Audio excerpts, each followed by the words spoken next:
दोस्तों हाल ही में मैंने कीड़ा नाम की एक थ्रिलर ड्रामा मूवी देखी है जो कि 2023 में रिलीज हुई थी। इस फिल्म को डायरेक्ट किया है राव वेंकटाची ने और IMDb पर मिले है इस फिल्म को 7.5 आउट ऑफ 10। आपको ये फिल्म आहा प्लेटफॉर्म पर देखने के लिए मिल जाएगी। दोस्तों इस फिल्म की कहानी आपके दिल को छू लेगी। ये एक बहुत ही बेहतरीन और इमोशनल मूवी है जिसे देखने के बाद आपको बहुत ही अच्छा लगेगा। इसलिए इस फिल्म को बहुत सारे अवार्ड्स भी मिल चुके हैं। तो मूवी को पूरा देखने के लिए वीडियो को एंड तक जरूर देखना। और अगर आप हमारे चैनल पर नए आए हो तो वीडियो को लाइक और चैनल को सब्सक्राइब जरूर कीजिए क्योंकि हम आपके लिए ऐसे अमेजिंग मूवी लेकर आते रहते हैं। चलिए बिना किसी देरी के शुरू करते हैं आज की कहानी। कहानी की शुरुआत में हमें तमिलनाडु के एक शहर को दिखाया जाता है। बैकग्राउंड में बताया जाता है कि हमारे देश में एक ऐसा त्योहार है जिसे हर कोई बड़े ही धूमधाम से मनाता है। इस त्योहार में धर्म जात पात कुछ भी मायने नहीं रखता। सभी तरफ खुशियाँ, मिठाई, नए कपड़े, पटाखे और लाइटिंग्स इन सब का इस्तेमाल करते हुए फेस्टिवल को सेलिब्रेट किया जाता है और इसका नाम है दिवाली। उसके बाद हमें एक छोटे से गांव में रहने वाले एक परिवार को दिखाया जाता है जिसमें एक दादा दादी अपने पोते रवि के साथ रह रहे होते हैं। अब ये लोग बहुत ही ज्यादा गरीब होते हैं और ये बच्चा रवि दिवाली पर बहुत ही अच्छे कपड़े पहनना चाहता है। उसके दादाजी अपने पोते की इच्छा पूरी करने के लिए उनके घर पे करपू नाम का एक बकरा होता है उसे बेचने का तय करते हैं ताकि थोड़े पैसे मिल जाएंगे और दिवाली का त्योहार अच्छी तरीके से मना पाएंगे। अब यहाँ पर रात को ये लोग किसी का इंतजार कर रहे होते हैं और तभी वहाँ पर सामी नाम का एक बंदा अपने बेटे और दोस्त के साथ वहाँ पर आता है। अब सामी दादाजी को बकरे के बदले में पैसे देता है और दादाजी उसे बकरा देने के लिए अपना बकरा लाने के लिए जाते हैं। लेकिन दोस्तों यहाँ पर तो वो बकरा नहीं था। दादाजी आसपास देखते हैं लेकिन फिर भी उन्हें कहीं पर नजर नहीं आता। ये देखकर दादाजी दुखी होकर चीखने चिल्लाने लगते हैं, हे भगवान मेरे साथ क्या हो गया, मेरा बकरा ही मेरा एक सहारा था, वो कहाँ पर चला गया। अब उसकी आवाज सुनकर बाकी के लोग तुरंत ही वहाँ पर आ जाते हैं। दादाजी कहते हैं कि मैंने बकरे को यहीं पर बांधा था लेकिन अब वो यहाँ पर नहीं है, इसलिए बाकी के लोग तुरंत ही आसपास ढूंढने लगते हैं। तभी वो लोग देखते हैं कि कुछ बंदे बकरी को गाड़ी के अंदर डालकर वहाँ से भाग रहे हैं। अब ये लोग भी तुरंत ही उनका पीछा करने लगते हैं और ये सीन यहीं पर कट हो जाता है। अब उसके अगले सीन में हम देखते हैं एक छोटे से तालाब में बच्चे नहा रहे होते हैं।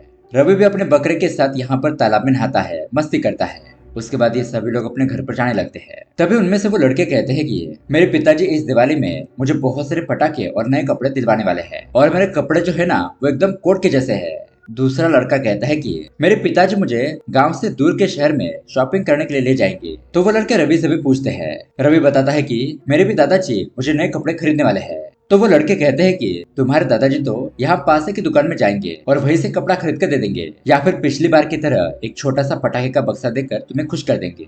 ये सारी बातें सुनने के बाद रवि थोड़ा सा निराश हो जाता है और उसके दोस्त उसके ऊपर हंसते हुए वहाँ से चले जाते हैं। फिर बेचारा रवि अपने घर पर पहुंचता है तो यहाँ पर हमें पता चलता है कि रवि के माता पिता एक एक्सीडेंट में ही गुजर गए थे और फिलहाल वो अपने दादा और दादी के साथ रह रहा है। उसके दादाजी पहले पेड़ पर चढ़कर नारियल उतारने का काम करते थे। एक दिन में वो 100 पेड़ पर चढ़ जाते थे लेकिन अब बूढ़े होने की वजह से उन्होंने वो काम छोड़ दिया था और वो कुछ छोटा मोटा ही काम करते हुए गुजारा करने लगते हैं। रवि अपने दादाजी से कहता है कि दादाजी इस साल तो मुझे आप नए कपड़े दिलवाएंगे ना। दादाजी कहते हैं कि हाँ हाँ जरूर, तुम्हें जैसे कपड़े चाहिए उस तरह के कपड़े ले लेना और फिलहाल तुम हाथ मुंह धो लो और खाना खा लो। अब रात में दादाजी इसी बारे में सोच रहे होते हैं कि नए कपड़े खरीदने के लिए 2000 रुपए तो लगेंगे और दादी के लिए एक नई साड़ी और दिवाली के त्योहार पर घर में राशन तो लाना होगा। ये सब कुछ पैसे जोड़कर 5000 रुपए तो लगेंगे। तो वो सोच रहे होते हैं कि इतने सारे पैसे कहाँ से लाएंगे क्योंकि दोस्तों ये लोग इतने गरीब होते हैं कि उनके पास इतने भी पैसे नहीं होते। तभी वहाँ पर दादी आती है और कहती है कि हमारे पास तो फूटी कौड़ी भी नहीं है, फिर भी आप उस बच्चे को क्यों झूठा दिलासा दिला रहे हो, क्या आप उसे नए कपड़े खरीद कर दोगे। दादाजी कहते हैं कि तुम चुप बैठो, किसी भी तरह से मैं पैसों का इंतजाम कर दूंगा। मेरे पोते को नए कपड़े पहनने की बहुत ज्यादा इच्छा है और मैं उसे निराश नहीं कर सकता। अब सुबह होने के बाद दादाजी गांव की चाय की दुकान के पास आते हैं जहां पर कुछ बुजुर्ग लोग बैठकर बातचीत करते थे। तो यहाँ पर दादाजी का निराश चेहरा देखकर वहाँ पर एक आदमी पूछता है कि अरे तुम इतने दुखी क्यों हो, बताओ कोई दिक्कत की बात है क्या। दादाजी कहते हैं कि दिवाली आने वाली है और मैं मेरे पोते के लिए नए कपड़े खरीदना चाहता हूँ लेकिन फिलहाल मेरे पास उसके लिए पैसे नहीं है। वो आदमी कहता है कि इस त्योहार पर मेरे बेटे ने भी मुझे पैसे नहीं भेजे वरना मैं उसमें से थोड़े पैसे तुम्हें दे देता। फिर दादाजी कहते हैं कि जमींदार शेखर के पास जाकर देखता हूँ उससे या फिर किसी से पैसे मिलते हैं नहीं। अब उसके बाद 7 बज जाते हैं और यहाँ पर हमें सामी नाम के बंदे के घर को दिखाया जाता है। वो आराम से खर्राटे लेते हुए सो रहा होता है और उसकी पत्नी गुस्से में कुछ बर्तन बाहर लाकर उसके सामने पटक देती है जिसकी आवाज सुनकर वो तुरंत ही उठ जाता है और 7 बजे हुए देखता है और फटाफट से अपने काम पर जाने की तैयारी शुरू कर देता है। तो वही इस तरफ हम करीम चाचा को देखते हैं जिसकी मटन की शॉप होती है और दोस्तों यहीं पर ये सामी काम करता है। अब करीम चाचा का बेटा होता है यूसुफ। उसे तो वो सामी पहले से पसंद नहीं था, वो अपने पिताजी से कहता है कि ये दुकान शुरू करते वक्त उसने आपकी मदद जरूर की थी, लेकिन फिलहाल वो ठीक से काम नहीं कर रहा है। उसका तो रोज का हो गया है लेट आना। इस तरह से काम करने वाले बंदे को हमें काम से निकाल देना चाहिए। लेकिन करीम चाचा कुछ भी नहीं कहते और तभी यहाँ पर नहा धोकर सामी तैयार हो जाता है और जल्दी से साइकिल लेकर दुकान की तरफ जाने लगता है। अब सामी को शराब पीने की बहुत ही बुरी आदत थी। वो बीच में साइकिल रोककर दारू पी लेता है और उसके बाद दुकान में पहुंचता है।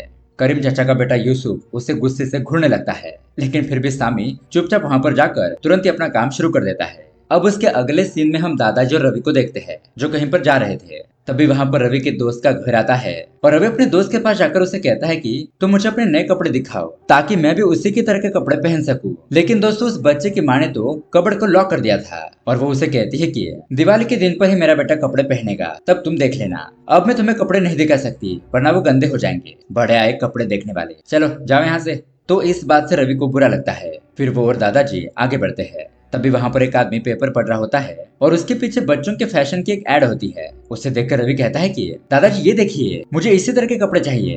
तो दादाजी उस पेपर में से वो पन्ना फाड़कर अपने पास रख लेते हैं ताकि दुकान में जाकर दिखाकर वैसे कपड़े खरीद सके। उसके बाद हम सामी के घर पर उसके बेटे प्रकाश को देखते हैं। वो तैयार होकर रिक्शा लेकर काम पर चला जाता है। अब इसी गांव के थोड़ी दूरी पर एक दूसरा गांव होता है और उस गांव के एक घर में हम सुलेखा नाम की एक लड़की को देखते हैं। वो भी अपने घर से तैयार होकर काम के लिए निकलती है, लेकिन तभी जाते वक्त उसकी माँ उसे कहती है कि तुम्हारे पिताजी ने जो कहा है वो तुम्हें याद है ना, अगले हफ्ते लड़के वाले तुम्हें देखने के लिए आ रहे हैं और 2 दिन बाद तुम वो काम छोड़ देना। तुम्हारे मन में क्या चल रहा है ये मुझे पता है, लेकिन तुम्हारे उस लड़के के साथ शादी नहीं हो सकती। अब सुलेखा कुछ नहीं कहती। ठीक है, ऐसा कहकर वो वहां से चली जाती है। उसके बाद सुलेखा की माँ प्रकाश की माँ लक्ष्मी को कॉल करती है। कहती है कि तुम्हारे बेटे को समझाओ कि मेरी बेटी से दूर रहे। हम हमारी बेटी की शादी तुम्हारे बेटे से नहीं करवाना चाहते। अगर तुम्हारे बेटे ने कुछ उल्टी सीधी हरकत की तो देख लेना अंजाम बुरा होगा। लक्ष्मी कहती है कि इसमें मैं क्या करूँ, तुम ही अपनी बेटी को समझाओ। और तभी हम यहाँ पर गांव के मंदिर में प्रकाश और सुलेखा को देखते हैं। ये दोनों एक दूसरे के साथ बहुत ज्यादा प्यार करते हैं और शादी करना चाहते हैं। प्रकाश के परिवार वाले तो इस रिश्ते के लिए राजी है, लेकिन सुलेखा की फैमिली इस रिश्ते के खिलाफ। भगवान से प्रार्थना करने के बाद सुलेखा प्रकाश से कहती है कि 2 दिन बाद दिवाली है और उसके बाद मैं काम पर नहीं आ सकती, तो मेरा घर से बाहर निकलना मुश्किल हो जाएगा। क्या कभी मेरे परिवार वाले इस शादी के लिए मानेंगे? प्रकाश कहता है कि वो मैं नहीं जानता, लेकिन मैंने तुमसे कहा है कि अगर कुछ भी मुसीबत आती है तो हम भागकर शादी कर लेंगे। मैं रात को तुम्हें लेने के लिए आऊंगा, तुम जहाँ पर काम करती हो वहीं पर रुकना। फिर थोड़ी देर बाद बातचीत करने के बाद प्रकाश अपनी रिक्शा से उसे उसके काम पर छोड़ देता है। यहाँ इस तरफ दादाजी शहर में आते हैं। कपड़े की एक दुकान में आकर पेपर दिखाकर कहते हैं कि मुझे इस तरह के कपड़े दिखाइए। तो दुकान का मालिक उसे उसी तरह के कपड़े दिखाता है। कहता है कि इन कपड़ों के 2000 रुपए होंगे। दादाजी कहते हैं कि ठीक है, आप इस कपड़ों को साइड में रखिएगा, मैं शाम को आकर ये कपड़े ले जाऊंगा। तो वहीं दूसरी तरफ हम इस गाँव के 4 चोरों को देखते हैं जो कि किसी जगह पर जाकर किसी का सामान चोरी कर रहे थे। लेकिन तभी वहां पर 2 कुत्ते आते हैं और उनके पीछे पड़ जाते हैं। वो लोग भागने लगते हैं, लेकिन एक कुत्ता तो उनमें से एक बंदे को काट भी लेता है। अब जैसे तैसे करके वो लोग वहां से भाग जाते हैं। अब यहाँ पर दादाजी उनके गांव में एक लकड़ी की फैक्ट्री होती है, उस दुकान के पास आते हैं। वहां पर थोड़ा बहुत इंतजार करने के बाद उस फैक्ट्री के मालिक का अपने वर्कर के पास कॉल आता है। वो वर्कर कहता है कि रवि के दादाजी यहाँ पर कुछ पैसे मांगने के लिए आए हैं। अभी दिवाकर दादाजी को पैसे देना नहीं चाहता था, इसलिए वो वर्कर से कहने के लिए कहता है कि अभी फिलहाल थोड़ी तंगी चल रही है, इसलिए वो आपको पैसे नहीं दे सकते। और वर्कर से कहता है कि उसे 100-200 रुपए दे दो और वहाँ से भगा दो। वो वर्कर वैसा ही करता है और उसे 200 रुपए देने लगता है। दादाजी कहते हैं कि ठीक है बेटा, कोई बात नहीं, अपने मालिक से कहना कि मैंने उन्हें तकलीफ देकर बहुत बड़ी गलती कर दी, आइंदा ऐसा नहीं होगा। ऐसा कहकर निराश होकर दादाजी वहाँ से जाने लगते हैं। अब उसके अगले सीन में हम देखते हैं मटन की शॉप पर काम खत्म हो जाता है, तो सामी वहां से अपने घर की तरफ जाने की तैयारी करने लगता है। लेकिन तभी यहाँ पर वो यूसुफ उसे घूरे ही जा रहा था। फिर वो कुछ पैसों का हिसाब लगाता है और पैसे लेकर सामी को देता है। कहता है कि कल से तुम्हें काम पर आने की कोई जरूरत नहीं है, ऐसे हर दिन काम पर लेट आने वालों को हम काम पर नहीं रखते। सामी कहता है कि तुम ऐसा नहीं कर सकते, तुम मुझे इस दुकान से नहीं निकाल सकते। मैं इसके बारे में करीम चाचा से बात करूंगा, अगर वो मुझे जाने के लिए कहेंगे तो ही मैं यहाँ से जाऊंगा, तुम्हारे कहने पर मैं यहाँ से नहीं जाने वाला। तभी उन दोनों में हाथापाई होने लगती है। सामी कहता है कि तुम्हारे पिताजी को दुकान खोलने के लिए कोई भी बकरा नहीं दे रहा था, तब सबसे पहले मैंने अपना बकरा देकर उनकी मदद की थी, इसलिए तुम मुझे इस तरह से काम से नहीं निकाल सकते। लेकिन यूसुफ उसकी कोई भी बात नहीं मानता और उसे धक्के मारकर यहाँ से निकाल देता है। तो गुस्से में आकर सामी भी कहता है कि अगर ऐसी बात है तो मैं तुम्हारे दुकान के सामने एक नई दुकान डालूंगा और खुद लोगों को मटन बेचूंगा। यूसुफ कहता है कि जाओ जाओ, तुम्हारे जैसे बहुत देखे हैं, अगर तुम्हारे अंदर पहले से इतना दिमाग होता तो तुमने अब तक मटन की शॉप क्यों नहीं डाली, तुम्हारे हाथ से कुछ नहीं होगा, चलो जाओ यहाँ से। ऐसा कहकर उसे भगा देता है। यहाँ इस तरफ दादाजी को भी पैसे नहीं मिले थे, इसलिए वो भी उदास थे। अब घर पर जाएंगे तो उनका पोता उनसे पूछेगा क्या कपड़े खरीदने के लिए पैसे मिले या नहीं, और सच बताएंगे तो उनका पोता निराश हो जाएगा। इसलिए वो रात को घर पर जाने का फैसला करते हैं। अपने घर से थोड़ी ही दूरी पर वो एक पेड़ के नीचे जाते हैं और वहां पर बैठ जाते हैं। सोचने लगते हैं कि पैसों का इंतजाम कैसे किया जाए। यहाँ इस तरफ रवि घर पर बैठकर अपने दादाजी का इंतजार कर रहा होता है कि वो उसके लिए कपड़े खरीद कर लेकर आएंगे। इस तरह से राह देखते देखते शाम हो जाती है। तब यहाँ रवि को रोता हुआ देखकर दादी अपने पति को कॉल करती है। कहती है कि रवि आपका बहुत ही बेसब्री से इंतजार कर रहा है और इतनी देर हो गई, आप कहाँ पर है। दादाजी कहते हैं कि वो मैं वही पैसों का इंतजाम कर रहा था, तुम उसे संभालो, मैं थोड़ी देर में आता हूँ। ऐसा कहकर फोन कट कर देते हैं। अब उसके बाद रात को हम एक शराब की दुकान को देखते हैं, जहाँ पर सामी दारू पीकर फुल टल्ली था और उसके बगल वाले टेबल पर वो 4 चोर भी बैठे थे। वो यहाँ पर बातचीत करते हैं कि हमारे पास जितने भी पैसे थे वो खत्म हो चुके हैं, अब हमें जो भी मिलता है उसे चोरी करना होगा।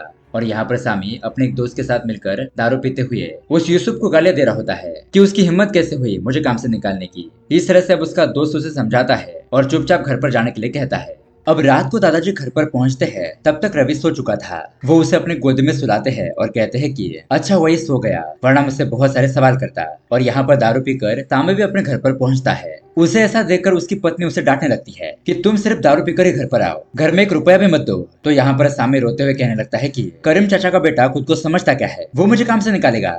लक्ष्मी पूछने लगती है कि क्या हुआ, क्या काम पर आपको किसी ने कुछ कहा क्या। तो वो रोते हुए बताता है कि यूसुफ ने मुझे काम से निकाल दिया। बाप और बेटे को जब जरूरत थी तब मैंने उनकी मदद की और आज उनकी दुकान इतनी अच्छी तरीके से चल रही है, लेकिन वो यूसुफ तो आज मुझे ही आके दिखा रहा है। मैंने भी ठान लिया है, मैं भी उससे की दुकान के सामने नया दुकान खोलूंगा और मटन बेचकर दिखाऊंगा। ऐसा कहते हुए वो सो जाता है। फिर अगली सुबह हम देखते हैं सामे अपने बेटे प्रकाश को ऊपर माले पर रखा हुआ कुछ सामान निकालने के लिए कहता है। और दोस्तों ये बकरा काटने का सामान था।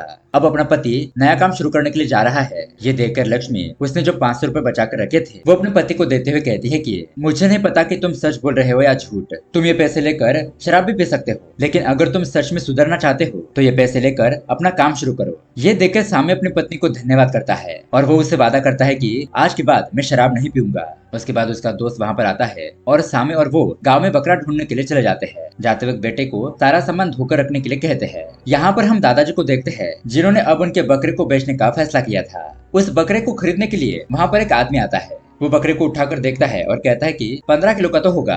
दादाजी कहते हैं कि नहीं नहीं 20 किलो का है, तुम मुझे इसके 15,000 दे दो और ये बकरा ले जाओ। तभी उनके पड़ोस में रहने वाला बंदा कहता है कि चाचा जी आप ये क्या कर रहे हो, भगवान के लिए छोड़ा गया बकरा बेच रहे हो। अब ये बात सुनने के बाद वो बकरा खरीदने के लिए आया हुआ बंदा डर जाता है और भगवान के लिए छोड़ा गया बकरा मैं नहीं खरीद सकता, ऐसा कहकर वो वहाँ से चला जाता है। अब दादाजी उस आदमी को डांटने लगते हैं कि तुम्हारी वजह से मेरा कस्टमर चला गया।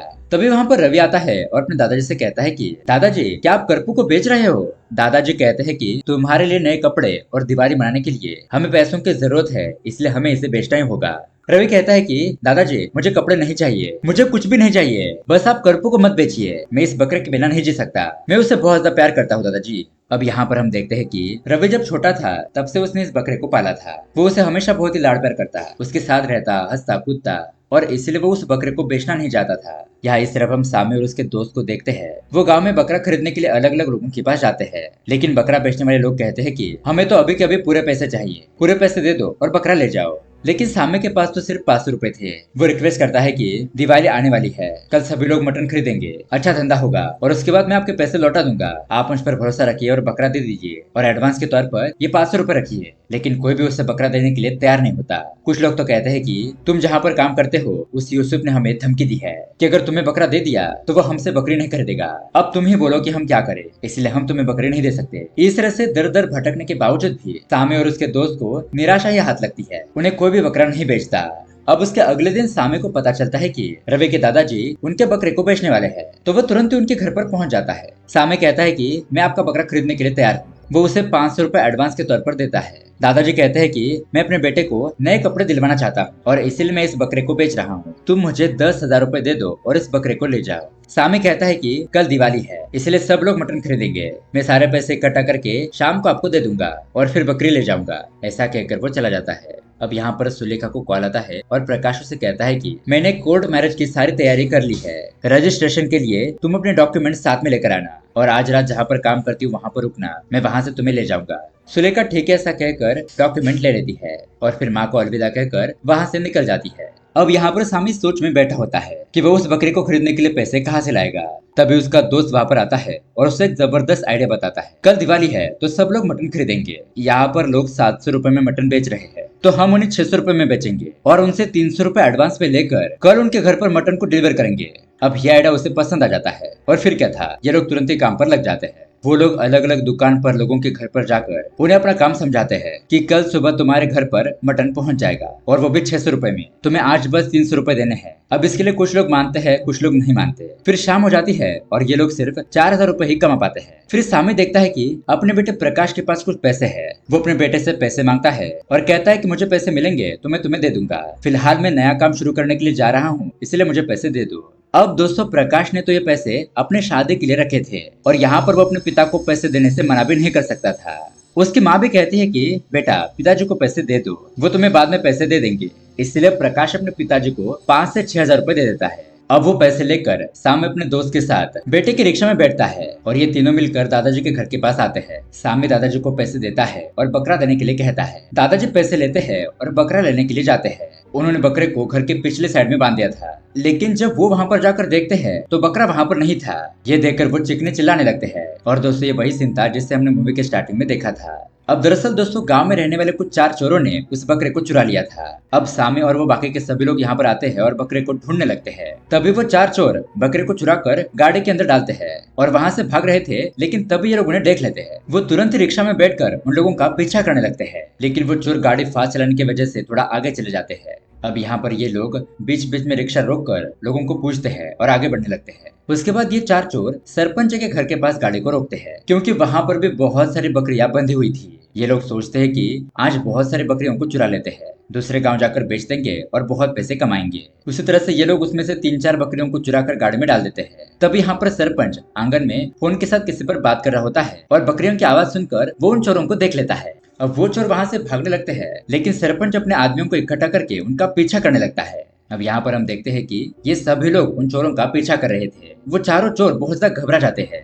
कि अगर हम उन लोगों के हाथ में लग गए तो फिर तो हम गए काम से, जेल के चक्कर काटने के लिए हमें जाना होगा। इसलिए ये लोग डर के मारे एक जगह पर छुप जाते हैं, लेकिन सरपंच जी के आदमी वहाँ पर भी पूछताछ करते हुए आ जाते हैं और उन लोगों की गाड़ी को छुपा हुआ देखकर उन लोगों का पीछा करने लगते हैं। अब वो चोर भी फिर से वहाँ से भागने लगते हैं और एक सुनसान जगह पर आ जाते हैं। अब उस जगह से गाड़ी फास्ट चलाते वक्त उनका ट्रक गड्ढे में गिरने की वजह से उनकी गाड़ी पलटी हो जाती है, जिस वजह से अब सारी बकरियां इधर उधर भागने लगती है। और तब तक यहाँ पर सरपंच जी के लोग, दादाजी, सामी, ये भी लोग वहाँ पर पहुंच जाते हैं। लेकिन अब ये चोर उन बकरियों को वहीं पर छोड़कर अपनी जान बचाकर वहाँ से भाग जाते हैं। फिर सरपंच और उसके आदमी अपने बकरियों को ढूंढने लगते हैं। इधर उधर ढूंढने पर सरपंच जी को तो उनकी बकरियां मिल जाती है, लेकिन दादाजी को उनका बकरा नहीं मिलता।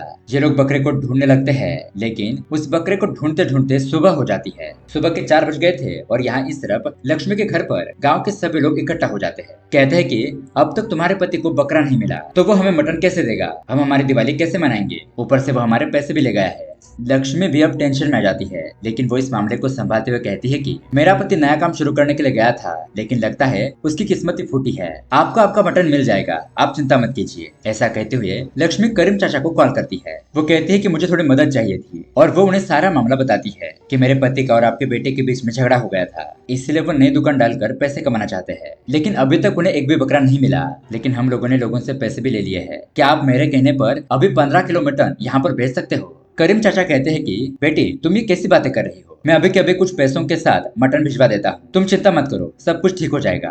और सामी को घर पर आने के बाद मुझसे मिलने के लिए भेज देना, मैं उसके साथ बातचीत करके इस मामले को सुलझा लूंगा।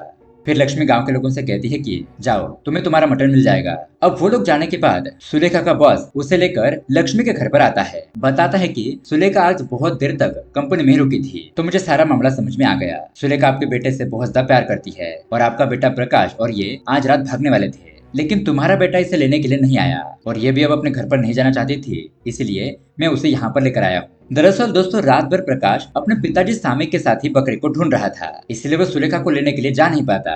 अब लक्ष्मी यहाँ पर कहती है कि ठीक है, मैं इस मामले को देख लूंगी। उसके बाद हम यहाँ पर दादी को देखते हैं, जो कि बहुत ज्यादा परेशान होकर बैठी होती है। तभी दादी को उसने गुल्लक छुपा कर रखी थी उसके बारे में याद आता है। वो उस गुल्लक को बाहर निकाल कर उसे फोड़ देती है, तो तब उसमें 1000 रुपए मिलते हैं। अब वो उन सारे चिल्लर और बाकी के पैसों को लेकर गांव में एक अपनी सहेली के पास जाती है। उसका नाम होता है कमला। दादी कमला को सारी बात बताती है कि उसका पति अपने पोते के लिए नए कपड़े खरीदना चाहता है, लेकिन हमारे पास पैसे नहीं थे, इसलिए वो बकरे को बेचना चाहता था, लेकिन उस बकरे को ही किसी ने चोरी कर लिया। मैं यहाँ पर इसलिए आई हूँ क्योंकि मैंने 1-2 साल से ये पैसे जमा करके रखे थे।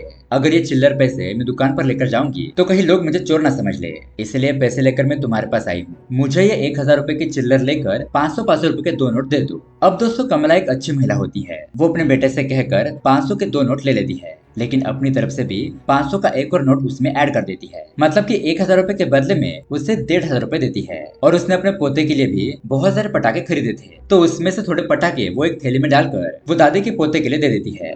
दादी कहती है कि इसकी क्या जरूरत थी। कमला कहती है कि तुम मेरी खास सहेली हो, अगर मैं तुम्हारी मदद नहीं करूंगी तो किसकी करूंगी। भगवान ने मुझे बहुत कुछ दिया है, अगर तुम्हें किसी भी चीज की जरूरत हो तो मुझे बता देना। तो दादी धन्यवाद कहकर वहाँ से सीधा शहर में जाती है। अब सुबह सुबह एक दुकान खुली हुई थी। दादी वहाँ पर जाकर अपने पोते के लिए कपड़े खरीदने लगती है। अब दोस्तों ये वही दुकान होती है जहाँ पर दादाजी कपड़े खरीदने के लिए आए थे। वो दुकानदार समझ जाता है कि दादी को किस तरह के कपड़े चाहिए और उसने एक बॉक्स साइड में निकाल कर रखा था। उस बॉक्स में जो कपड़े थे वो उसे दिखाता है। दादी कहती है कि हाँ यही वो कपड़े हैं, आप इसे पैक कर दीजिए। दुकानदार कहता है कि इसके 2000 रुपए होंगे, लेकिन आप 1800 दे दीजिए। लेकिन दोस्तों जैसा कि हमें पता है दादी के पास तो सिर्फ 1500 रुपए ही थे, तो उतने ही पैसे देखकर उस दुकान का मालिक कहता है कि ठीक है दादी, आप ये पैसे मुझे दे दीजिए और ये कपड़े ले जाइए। और फिर दादी पैसे लेकर खुश होकर वो कपड़े लेकर आ जाती है। यहाँ इस तरफ हम देखते हैं कि पूरी तरह अब सुबह हो जाती है। सुबह के 7 बज गए थे, लेकिन ये लोग अभी तक उस बकरे को ही ढूंढ रहे थे। बकरे को ढूंढते ढूंढते ये लोग मंदिर के पास आ जाते हैं, लेकिन फिर भी उन्हें बकरा नहीं मिलता।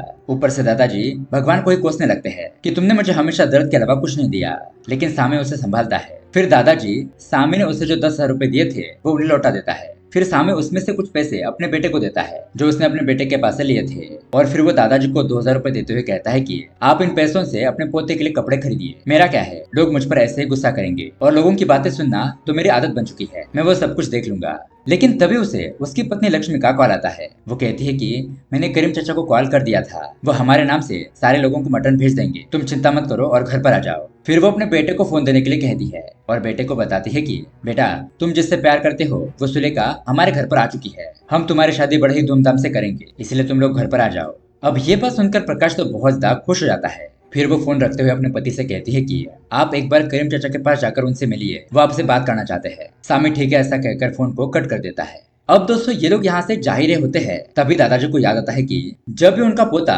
करपू कहकर चिल्लाता है तो वो बकरा दौड़ते हुए उसके पास आता है। दादाजी अपने पोते से कहते हैं कि मैं उस बकरे को नहीं बेचूंगा, तुम उसे तुरंत ही बुला लो। अब रवि भी खुश हो जाता है और करपू का नाम कहकर चिल्लाने लगता है। जैसे वो बकरा उसकी आवाज सुनता है वो तुरंत ही मंदिर के अंदर से बाहर आता है, क्योंकि वो वहाँ अंदर छुप कर बैठा था। और ये सभी लोग उस बकरे को देखकर बहुत ज्यादा खुश हो जाते हैं और सबसे ज्यादा खुश होता है रवि। उसके बाद हम यहाँ पर उन 4 चोरों को देखते हैं जो कि रात के अंधेरे में भागते हुए एक गड्ढे में गिर गए थे, जहाँ से वो बाहर नहीं निकल पा रहे थे। फिर कहानी के एंडिंग में हम देखते हैं कि प्रकाश और सुरेखा एक दूसरे के साथ प्यार से बात कर रहे होते हैं। स्वामी अपने पत्नी से अच्छी तरीके से बात करते हुए काम पर जाने लगता है। यहाँ इस तरफ दादी और दादाजी ने अच्छे कपड़े पहने थे और रवि भी नए कपड़े पहनकर बहुत ज्यादा खुश था। वो बाहर पटाखे जलाने लगता है। दादी दादाजी से कहती है कि कपड़े मैं खरीद लूं या फिर आप, वो पैसे तो मैंने आपके जेब से चुरा कर इकट्ठा किए थे ना, और देखो हमारा पोता खुश है और फिर हमें क्या चाहिए। इस तरह से ये लोग खुशी खुशी खाना खाते हैं और उस बकरे को भी खिलाते हैं। इसी हैप्पी एंडिंग के साथ ये कहानी यहीं पर समाप्त हो जाती है। तो दोस्तों